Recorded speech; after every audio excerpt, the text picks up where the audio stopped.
마태복음 9장 9절에서부터 13절까지의 말씀을 제가 새번역 성경으로 말씀을 읽어드리겠습니다.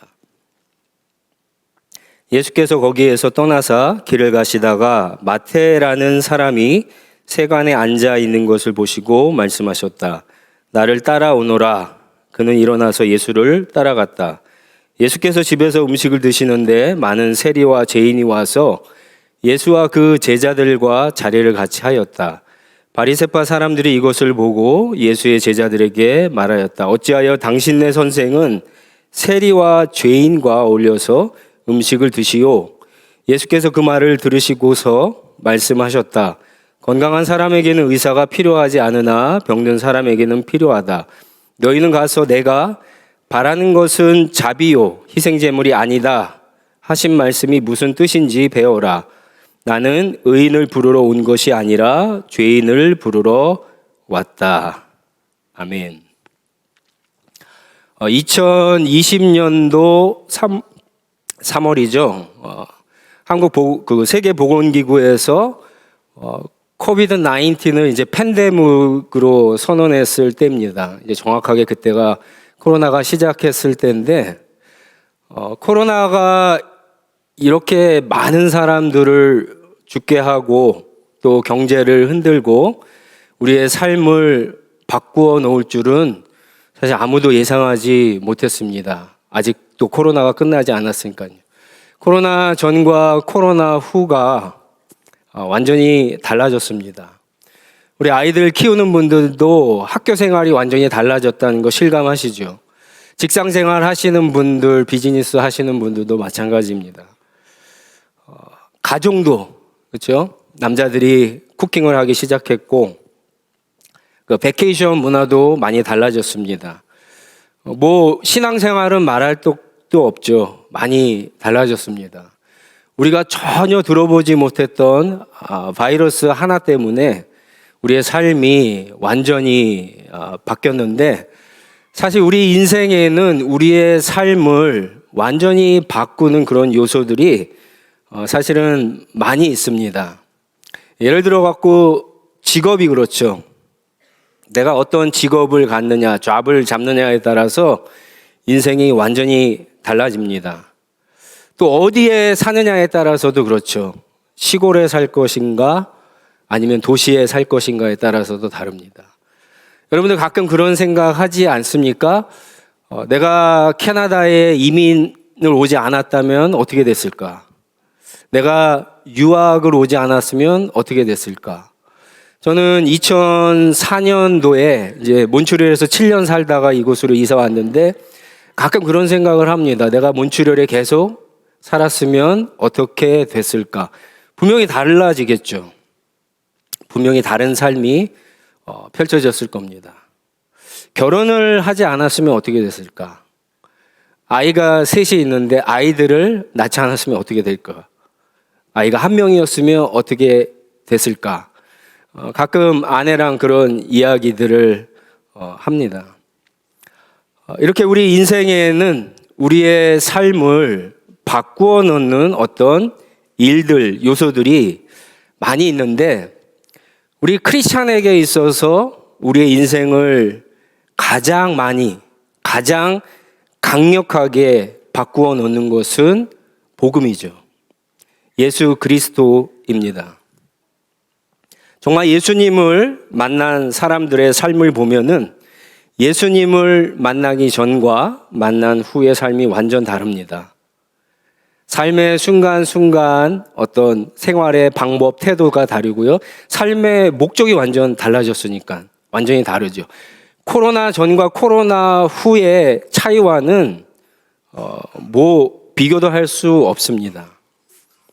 오늘 우리가 마태복음 말씀을 읽었는데, 마태복음을 기록한 마태도 예수님을 만난 이 복음을 들었던 이 사건, 우리가 보통 이제 회심이라고 이야기하죠. 그것을 기적이라고 그렇게 이야기합니다. 제가 몇 해 전에 수요 강의 때 마태복음 8장, 9장을 기적장이라고 해서 강해 설교를 한 적이 있습니다.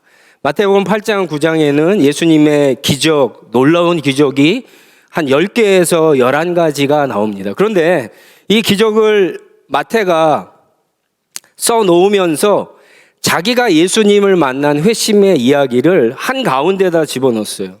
그러니까 성경을 읽어보시는 분들은 왜 갑자기 마태가 예수님을 만난 사건을 여기에 넣는가 한번 의심해 봐야 돼요.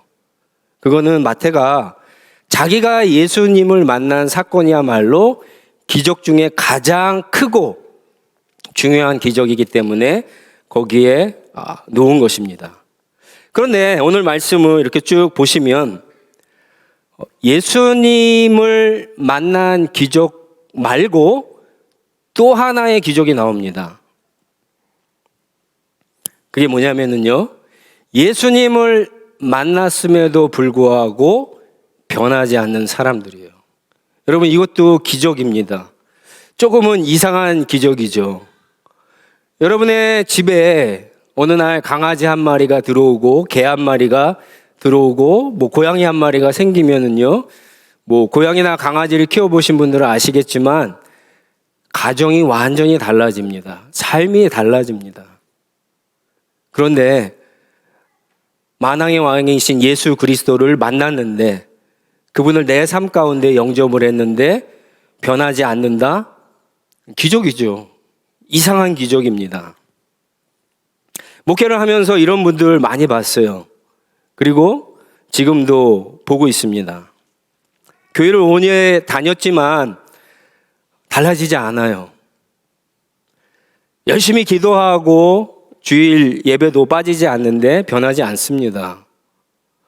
여러 가지 성경 공부, 큐티, 성경 읽고 남들처럼 세례 받고 직분 받고 봉사도 열심히 하는데 변하지 않습니다. 왜 그럴까요? 왜 나는 변하지 않을까요? 2000년 전에는 그리스도의 복음이 효과가 있었는데 지금은 효과가 없는 걸까요? 만약에 복음이 옛날에는 효력이 있고 지금은 효력이 없다라고 한다면 그건 진리가 아니죠. 진리는 언제나 동일해야 되죠. 그렇기 때문에 우리가 지금도 앞으로도 진리를 붙잡고 살아야 되는 거 아닙니까? 복음의 능력이 사라진 걸까요? 더 이상 예수님을 만나도 소용이 없는 걸까요? 내가 살아보니까 사람은 절대로 변하지 않는데 진짜 그런 걸까요? 복음서를 여러분 잘 읽어보시면 마태, 마가, 누가, 요한 복음서를 잘 읽어보시면 예수님을 만났는데 변한 사람보다 사실은 변하지 않는 사람들이 더 많이 나옵니다. 변한 기적을 경험한 일도 많지만 변하지 않은 이상한 기적을 경험한 사람도 많이 있습니다. 근데 그 사람들을 보면은 나름 몇 가지 공통점이 있어요. 예수님을 만났음에도 불구하고 예수님을 따라갔음에도 불구하고 구원받지 못하고 변하지 않는 사람, 그 사람들의 이유가 무엇일까? 오늘 말씀에서 좀 한 가지 그걸 나누려고 합니다. 여러분, 만약에 우리가 예수님 당시라고 한다면 예수님이 오셨어요. 메시아가 오셨어요. 그러면 예수님이 오셨을 때 지금이 이제 팔레스타인이라고 생각하면은 가장 구원받을 가능성이 있는 사람들이 어떤 부류일까요? 그 당시에 여러 부류들이 있잖아요. 이방인들도 있을 수 있고, 대제사장, 바리새인들, 여러 정치인들, 경제인들 많이 있잖아요. 가장 구원받을 수 있는 상식적으로, 논리적으로 그런 사람들이 어떤 부류일까? 성경을 많이 하는 사람들이죠. 구약 성경에 정통한 사람들. 구약 성경을 많이 아는 사람들, 하나님에 대해서 많이 아는 사람, 하나님의 구원 계획에 대해서 아는 사람, 특별히 예언서를 많이 잘 아는 사람들이죠. 예언서의 핵심이 뭡니까? 메시아가 온다라고 하는 거잖아요. 그래서 우리가 누가복음이나 다른 복음서에 보면 메시아를 기다리는 사람들이 있죠. 안나 선지자, 사가랴 선지자 같은 사람들은 기다렸어요. 그러니까 예수님이 오셨는데, 그러면 예수님 메시아를 기다리던 사람들이 예수님을 알아보고 그분을 만나고 변해야 되는데, 구원을 받아야 되는데 그렇지 못했다라고 하는 거예요. 오늘 본문 말씀이 그걸 이야기합니다. 바리새인들이 사실은 가장 잘 알잖아요. 바리새인들은 직업이 율법사들이에요. 서기관들 역할을 했어요. 성경에 대해서 능통하기 때문에. 근데 오늘 본문에 보면은 예수님께서 이제 마태를 만나시고 마태가 자기 집에서 잔치를 벌이셨을 때 거기에 이제 참석하십니다. 거기에 바리새인들도 왔어요. 근데 바리새인들은 예수님을 따라왔고 예수님을 만났지만 그들은 예수님의 잔치에 참여하지 못합니다. 구원을 받지 못했다라고 하는 거예요. 왜 그럴까요? 왜 차이가 무엇일까요? 바리새인들은 예수님을 만났고 따라왔고 예수님과 대화도 했는데 왜 그랬을까요? 왜 세리들은 예수님과 함께 식사도 하고 그들은 구원을 받을 수 있었을까요? 11절에 보면은요, 예수님의 제자들에게 바리새인들이 이런 질문을 합니다. 왜 너희 선생은 이 세리들, 죄인들과 함께 식사를 하느냐? 이제 이게 율법에 맞지 않다. 죄인들과 함께 하는 것이 맞지 않다라고 하는 거죠. 그러니까 예수님 들으라고 하는 소리예요. 그러니까 예수님이 그 얘기를 다 들으셨어요. 그리고는 12절, 13절에 이 바리새인들과 거기 모인 사람들에게 세 가지의 이야기를 합니다. 여러분, 여기에 이 말씀 속에, 예수님의 말씀 속에 바리새인들과 세리들의 차이점이 있어요. 첫 번째 말씀이 이제 12절에 나오죠. 건강한 사람에게는 의사가 필요하지 않으나 병든 사람에게는 필요하다. 두 번째, 세 번째 말씀은 13절에 나옵니다. 두 번째 말씀은 내가 바라는 것은 자비요 희생제물이 아니다. 그리고 세 번째 말씀은 나는 의인을 부르러 온 것이 아니라 죄인을 부르러 왔다. 이 말씀 속에 차이점이 있습니다. 첫 번째 대답부터 볼까요? 건강한 사람에게는 의사가 필요하지 않으나 병든 사람에게는 필요하다. 예수님이 마치 속담처럼 이야기하셨어요. 근데 이 말씀에 세 부류의 사람들이 나오죠. 의사가 나오고 건강한 사람들이 나오고 병자가 나옵니다. 환자가 나옵니다. 그럼 예수님이 이 말씀을 하시면서 지금 벌어지는 상황 가운데 말씀하실 거니까 예수님 주위에 이 세 부류의 사람들이 다 있는 거예요. 의사가 누굴까요? 너무 쉽죠? 예수님이죠. 그러면 건강한 사람은 누굴까요? 어렵습니까? 둘 중에 하나인데 바리새인들이죠. 세리들이 병든 사람입니다. 복음서를 보면은요, 제자들을 빼고 예수님 주위에 항상 있던 부류 중에 하나가 바리새인들이었어요. 예수님이 가는 곳마다 쫓아다녔어요. 예수님께 질문을 했어요. 예수님과 대화를 했어요. 그런데 그들은 절대로 예수님을 영접하거나 변하지 않았습니다. 그 이유가 바로 이 말씀 속에 있어요. 그들은 누구였다고요? 그들은 자기 스스로가 누구였다고요? 건강한 사람이었어요. 예수님은 병든 사람을 치료하는 사람이고 병든 사람에게 필요한 의사였는데 이들은 자기 자신이 병들지 않았다. 나는 건강하다. 그래서 나는 예수님이 필요 없다. 이렇게 이야기하는 거예요. 여러분 병원에 가보셨죠? 병원에 왜 갑니까? 보통 두 가지 이유가 있어요. 아프면 가거나 아니면 누군가 아프다고 그래서 병문안할 때 갑니다. 근데 다르죠? 같은 병원에 가더라도 달라요. 아파서 가는 사람은 반드시 의사를 만나고 옵니다. 병원에 발만 들여놨다, 로비에만 있다 오지 않아요. 병문안 가는 사람은 의사를 만나지 않아요. 만날 필요가 없어요. 아프지도 않은데 뭐하러 만납니까? 바리새인들이 그렇다라고 하는 거예요. 바리새인들이 마치 예수님 주위에는 항상 있었지만 예수님이 필요한 적은 없었던 사람입니다. 예수님은 누구를 만나러 오셨다고요? 예수님이 필요한 사람은 누구라고요?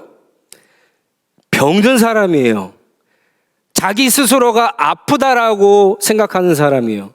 그래서 치료받는다고, 치료가 필요하다는 사람, 나아야 된다라고 생각하는 사람이 예수님을 만난다라고 하는 거예요. 여러분, 아무나 예수님을 만나는 게 아니에요. 아무나 교회 나왔다고 예수님 만나지 않습니다. 아무나 성경 읽는다고 만나지 않습니다. 아무나 기도한다고 만나지 않습니다. 그러면 다 만나야 돼요. 여러분, 우리가 교회 생활을 한 지 몇 년이 됐어요. 근데 왜 여전히 어떤 사람은 여전히 예수님을 찾고 있죠? 여전히 예수님을 만나서 예수님을 알고 싶고 구원받고 싶고 자녀가 되고 싶고 그분의 은혜가 필요해서 왜 나오죠? 학교 간다고 다 공부 잘하나요?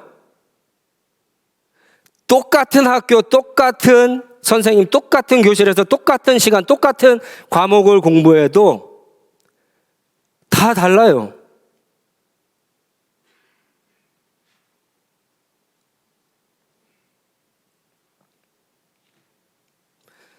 A라는 학생과 B라고 하는 학생이 있어요. A라고 하는 학생은요, 집이 가난해요. 그런데 이 학생에게는 공부를 해보니까 재밌어요. 그래서 공부를 하다 보니까 꿈이 생겼어요. 내가 예를 들어서 의사가 돼갖고 가난한 사람들을 좀 치료하고 도와줘야 되겠다. 봉사를 해야겠다. 여러분, 이 학생이 할 수 있는 게 뭐겠어요? 공부밖에 없어요. 공부를 그냥 설렁설렁 하지 않습니다. 이런 사람들은. 왜요? 목적이 있으니까, 필요하니까, 꿈이 있으니까, 동기가 있으니까. 공부를 할 때 간절하게 합니다. 열심히 해요. 잠도 안 자고 해요. 근데 B라고 하는 학생은요, 그렇지 않습니다. 꿈도 없어요. 목적도 없어요. 안 하죠, 당연히. 차이가 있는 거예요. 똑같이 예배를 드린다고, 똑같이 기도한다고, 똑같이 성경을 읽는다고, 공부한다고, 제자한다고, 제자 훈련한다고 똑같을까요? 아닙니다. 자기가 아프다고 생각하는 사람, 그래서 예수님이 필요하다고 생각하는 사람, 그 사람이 사실은 예수님을 만날 수 있는 거예요. 그리고 이 말을 뒤집어 보면요, 예수님은 그런 사람들을 찾아가십니다. 그런 사람들을 만나 주시는 거예요. 여러분, 두 번째 질문을 볼까요? 두 번째 대답을 보면은, 이 대답은 구약 호세아 6장 6절 말씀을 인용한 겁니다. 호세아 시대 때에는 이스라엘 백성들이 하나님을 믿었지만 사실은 우상도 숭배를 했어요. 그런데 이들이 어떻게 하나님을 섬겼냐면은, 우상을 섬기면서 하나님에게도 수많은 제사를 드렸어요. 수많은 염소와 양과 소를 죽여서 제사를 드렸어요. 그런데 그들의 마음은 어디에 있습니까? 하나님께만 있는 게 아니에요. 우상에게도 있었어요. 마음이 들어가지 않는 제사였어요. 선지자를 통해서 하나님께서 이 말씀을 주셨을 때 자비를 원한다라고 하는 것은 하나님의 자비, 하나님의 은혜를 구하는 마음이 예배 가운데, 제사 형식 가운데, 말씀을 지키는 신앙의 삶 가운데 있어야 된다라고 하는 거예요. 그게 없으면 다 헛되다라고 하는 거예요. 그게 없으면 결국 무슨 말입니까? 하나님이 필요 없다라고 하는 소리잖아요. 하나님이 필요 없으면 그런 모든 행동들이 다 형식적이고 가짜가 되지 않습니까?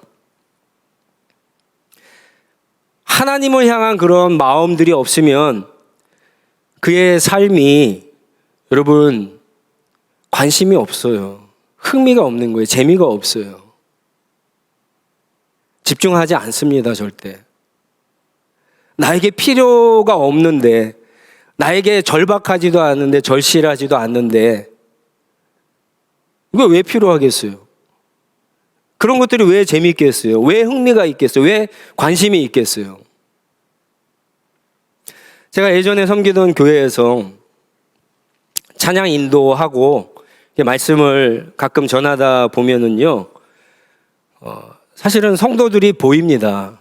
성도들이 보이는데 어떤 성도들은 정말 말씀을 들으면서 이렇게 막 스펀지처럼 흡수하는 그런 분들이 있고, 어떤 분들은 하품하고 졸고 또 옆 사람이랑 잡담하거나 딴짓하거나 핸드폰 보시는 분들이 있어요. 심지어 어떤 분들은요, 성경책도 떨어뜨려요. 핸드폰도 떨어뜨려요. 왜 그러겠어요? 대부분 다 졸다 그러는 거죠. 관심이 없는 거예요. 흥미가 없는 거예요. 예배를 드린다고 다 똑같지 않습니다. 하나님을 향한 그의 마음이 지금 어디에 있는가가 여러분 따라서 달라지는 거예요. 이 두 번째 예수님의 답도 비슷한 거예요. 그리고 이제 세 번째 대답을 보면은 이제 더 예수님이 분명하게 얘기하시죠. 13절에 보시면 나는 의인을 부르러 온 것이 아니라 죄인을 부르러 왔다. 그렇게 이야기하십니다. 마가복음 2장과 누가복음 5장에도 이 세례 마태가 회심하는 장면이 나오는데, 누가복음 5장 32절에는 예수님이 더 정확하게 말씀하셨어요. 나는 의인을 부르러 온 것이 아니라 죄인을 불러서 회개시키러 왔다. 이렇게 얘기하십니다. 예수님이 오신 이유죠. 그러니까 예수님이 이 땅에 오신 사명이에요. 하나님이 예수님에게 주신 여러분 미션이에요, 이게. 그러면 예수님이 누구를 만날까요, 과연? 예수님이 우리를 이렇게 보시다가 누구를 만날까요? 성경을 읽는 사람들을 보다가 누구를 만날까요? 기도를 하는 사람들 가운데 누구를 만나실까요? 지금 이렇게 예배를 드리고 있는 사람들 가운데 예수님이 누구에게 찾아가셔서 누구를 만나실까요? 다 만나실까요? 자기가 죄인이라고 생각한 사람을 만나신다는 거예요. 바리새인들이 예수님 주변을 항상 떠나지 않고 예수님을 쫓아다녔고 예수님과 대화를 그 어느 누구보다도 많이 했지만 예수님을 영접하거나 믿거나 구원받을 적이 없는 이유가 여러분 여기에 있습니다.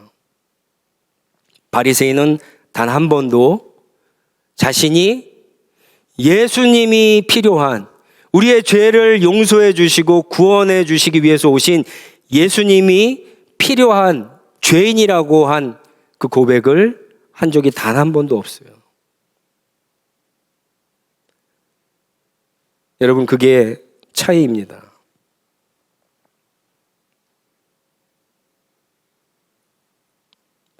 내가 하나님 앞에서 나는 죄인입니다. 그래서 나는 예수님이 필요합니다. 이 고백을 하셔야 돼요. 이 고백을 하지 못하면 예수님을 절대로 만날 수가 없습니다.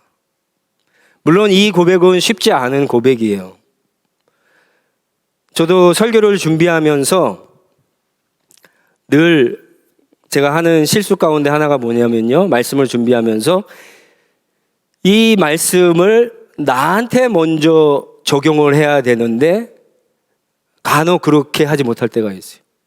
설교를 듣는 사람들을 생각하며 저 사람들에겐 어떻게 해야 되겠다 이렇게 생각하고 할 때가 있는데 잘못된 거죠, 당연히. 여러분, 하나님 말씀을 들을 때 그거를 가지고 나 자신을 성찰해야 되는 거예요. 이게 가장 중요합니다. 왜 성경을 읽을까요? 왜 기도를 할까? 왜 예배를 드릴까요? 왜 하나님의 은혜가 필요할까요? 그 모든 것들 가운데 가장 첫 번째 우선이 돼야 되는 것이요, 내가 하나님 앞에 죄인이고 그래서 예수님이 반드시 필요하다라고 하는 사실을 깨닫는 거예요. 여러분, 성경을 보시면 이것을 깨달은 사람들, 이걸 깨달은 사람들은요, 다 예수님을 만납니다. 다 예수님을 만나요. 사마리아 우물가에 한 여인이 있었죠. 제가 20년도인가요? 예수님을 만난 사람들이라고 하는 시리즈 설교를 한 적이 있는데, 그때도 그런 이야기를 했습니다. 사마리아 우물가에 한 여인이 있습니다. 너무나 잘 아는 여인이죠. 이 여인은요, 남편을 5이나 바꾼 사람이에요. 이게 무슨 말입니까? 이 사람은 자기의 인생을 자기가 하고 싶은 대로 다 해본 사람이에요. 돈이 많은 남편, 명예가 있는 남편, 권력을 가진 남편, 쾌락을 주는 남편, 그런 남편들을 다 만났던 사람이에요.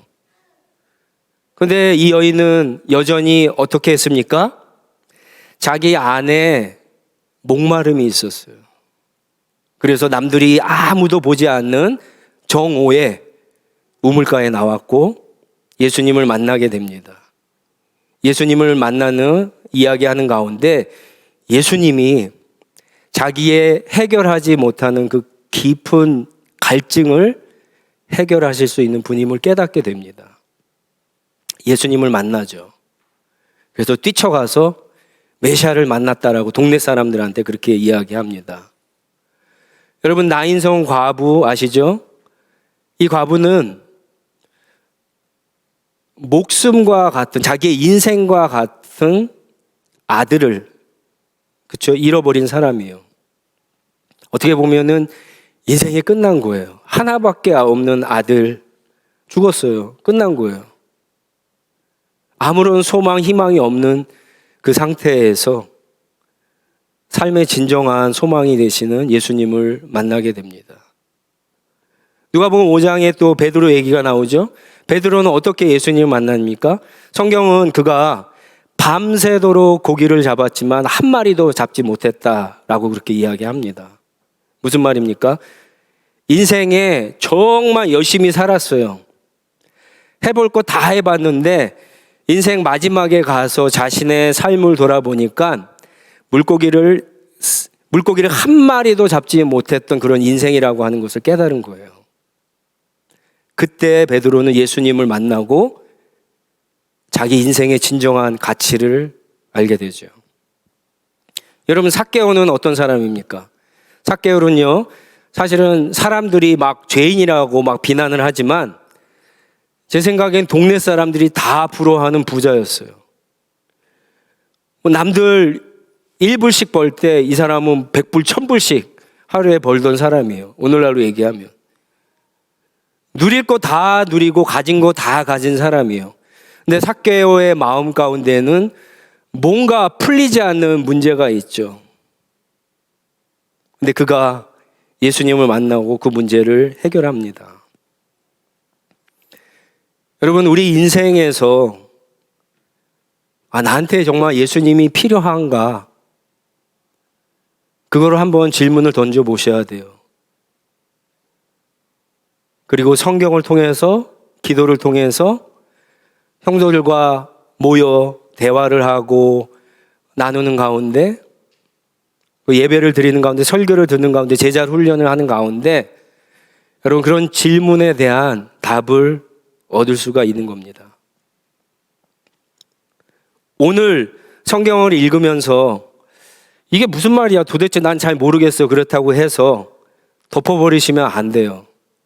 내일 성경을 폈을 때는 완전히 다른 말씀일 수 있어요. 오늘 진짜 시간을 내서 기도를 했는데 하나님이 나한테 주시는 말씀도 없는 것 같고 내 안에 무슨 기쁨도 없고 내가 어떤 것을 통해서 기도를 했는데 응답도 없는 것 같아서 에이, 기도 필요 없어. 내일부터 안 해야지. 그렇게 하지 마시라는 거예요. 내일 여러분이 기도할 때에는 어떤 일이 나타날지 알 수 없는 거예요. 오늘 더운 날씨에 예배 드려 나왔죠? 오늘 예배가 다음 주에 드리는 예배랑 같지 않습니다. 분명히 다를 수 있는 거예요. 예전에 제자 훈련 받았다고 성경 공부했다고 교회에서 광고해서 제자 훈련하고 성경 공부하라는 거 나 예전에 다 했는데 안 해야지 그렇게 생각하지 말라는 거예요. 하나님이 우리를 긍휼히 여겨주시고 우리에게 은혜를 주시면 어떤 일들이 벌어지는지 모릅니다.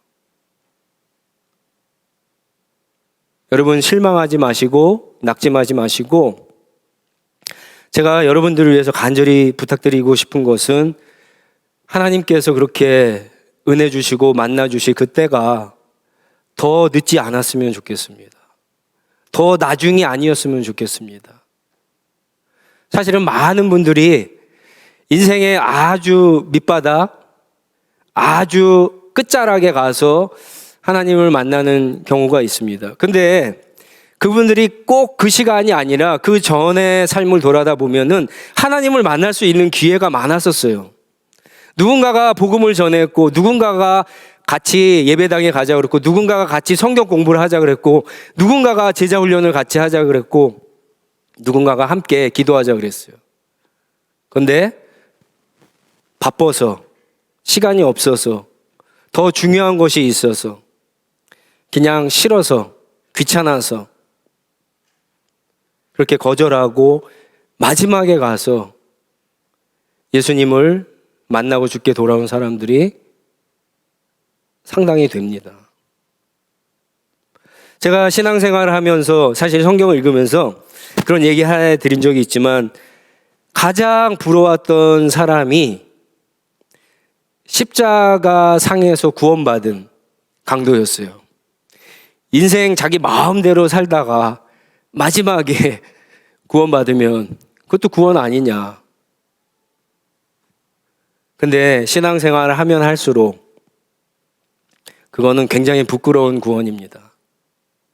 정말 하나님의 은혜를 깨닫고 그 은혜를 아는 사람들은 무슨 말인지 알아요. 여러분 철이 들고 부모님의 은혜를 깨달은 사람들은 부모님이 돌아가시고 나면 아무리 잘했어도 자신이 불효자였다는 것을 깨닫듯이 하나님의 은혜를 점점 알아가면은요, 그게 내가 힘이 있고 내가 시간이 있고 내가 재물이 있고 그래서 하나님 앞에 내가 할 수 있는 것을 하지 못했다라고 하는 것이 하나님 앞에 얼마나 부끄러운 구원이라고 하는 사실을 깨닫는다는 거예요. 여러분 그렇게 되지 말기를 바랍니다. 오늘 지금 여러분 예수님을 만나시기 바랍니다. 주님 나는 죄인입니다.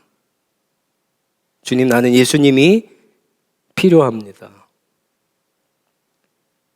나에게 돈도 필요하고 나에게 건강도 필요하고 나에게 가족도 필요하고 일자리도 필요하고 또 살아가는데 여러 가지 필요한 것들이 많이 있지만 주님 다른 어떤 것보다도 가장 먼저 가장 시급하게 주님이 필요합니다.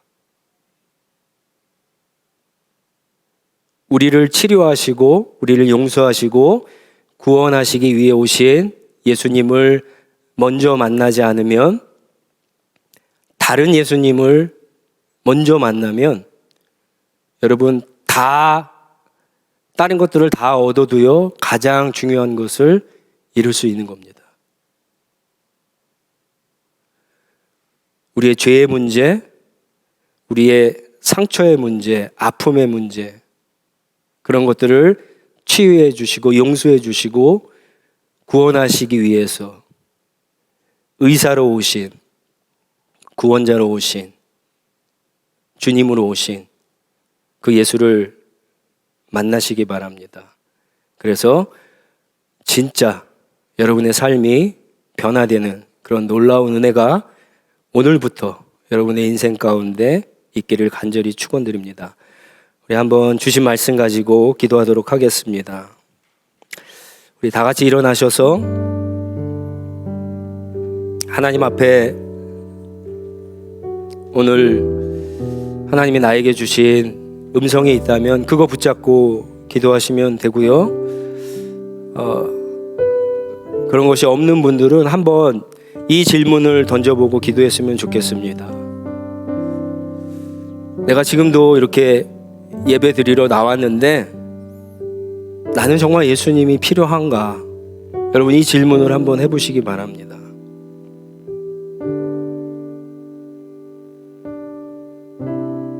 나는 정말 예수님이 필요한가? 그리고 필요하다면 왜 필요한가? 예수님 우리에게 평안을 주실 수도 있어요. 우리에게 기쁨을 주실 수도 있어요. 예수님 우리의 문제를 해결해 주실 수도 있어요. 아픈 사람의 병을 고쳐주실 수 있어요. 근데 여러분, 그 어떤 것보다도 우선되는 게 우리의 죄의 문제를 해결해 주시지 않으면 아무 소용이 없다는 거예요. 주님, 나는 그렇기 때문에 죄인입니다. 예수님이 필요합니다. 예수님을 환영합니다. 영접합니다. 하나님 나에게 오셔서 나를 만나주시고 나를 다스려 주시고 나를 변화시켜 주시옵소서. 이렇게 한번 기도하면서 하나님의 은혜를 구하도록 하겠습니다. 기도하겠습니다.